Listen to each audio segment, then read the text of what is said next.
weight shift made easy. I want you to think about weight shift and pressure because they're interconnected and related. Now, pressure, I think, is much easier for folks to understand. I can apply pressure to the ground. I can push in a certain direction. A really cool drill to help you understand weight shift is we can hit some shots and make some practice swings where we're tapping our feet into the ground. That can help us understand how that weight is moving. First of all, for anyone to move laterally, for me to move laterally, I have to push from one direction to the other. So the first move in our golf swing actually is going to be a slight push off of that lead foot. So what I have folks do is get into a golf posture, and I want you to tap into the ground.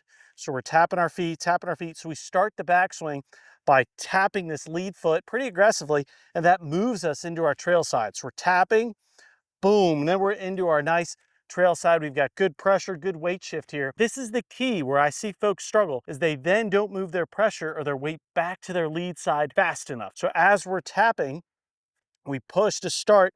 Then once this left arm gets to about parallel to the ground, I want you to slam and press that lead pressure down into our lead side and move on the way through. That is really the key that I see in pressure shift. It has to happen much sooner than you think, specifically on the way down, and it's actually going to happen before you finish your backswing. That key, like I said, once this lead arm gets to roughly parallel to the ground, you need to be tapping that lead foot, moving that pressure towards your lead side. So to put it all together, you can almost feel like you're tapping your feet back and forth, and before you start the swing, we're pressing that lead foot in.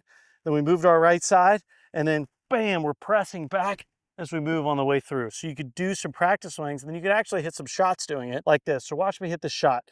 So you can see me wiggle, tapping my feet, tapping my feet. I'm gonna start my swing by pressing that lead foot in. I'm gonna move to my trail side, and then I'm gonna press that lead foot back into the ground before I finish my backswing.